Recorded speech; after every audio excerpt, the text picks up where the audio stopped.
invisibles, exclus, sans valeur. Ce sont des mots que les apatrides utilisent souvent pour se décrire eux-mêmes. L'apatridie est un sujet quasiment absent du débat public. Mais il affecte un très grand nombre de personnes partout dans le monde, notamment au Bangladesh, en Côte d'Ivoire et en Syrie, mais aussi par exemple en Suède ou en Estonie. Officiellement, il y a 4 200 000 apatrides recensés dans le monde, mais le HCR estime qu'ils sont en réalité autour de 10 millions. L'Atlas des apatrides examine les nombreuses raisons qui conduisent à l'apatridie et son impact dramatique sur la vie des gens.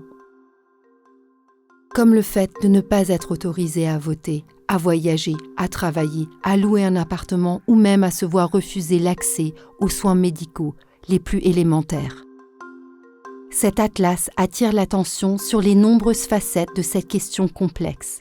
Dans ces chapitres, les corrélations sont examinées et expliquées à l'aide de graphiques et diagrammes précis et percutants.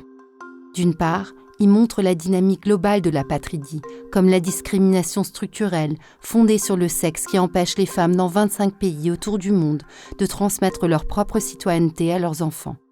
D'autre part, cet atlas montre comment l'apatridie touche les populations dans certaines régions spécifiques. Ainsi, dans la région du Sahel par exemple, les populations nomades sont affectées par la logique de l'État moderne, les règles de nationalité et les frontières qui résultent principalement de l'héritage colonial de la région.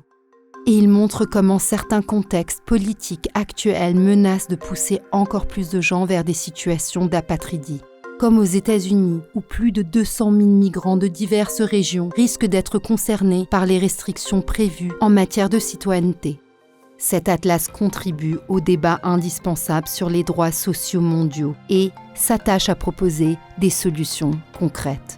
Pour en savoir plus, commandez votre exemplaire ou téléchargez-le directement sur notre site web.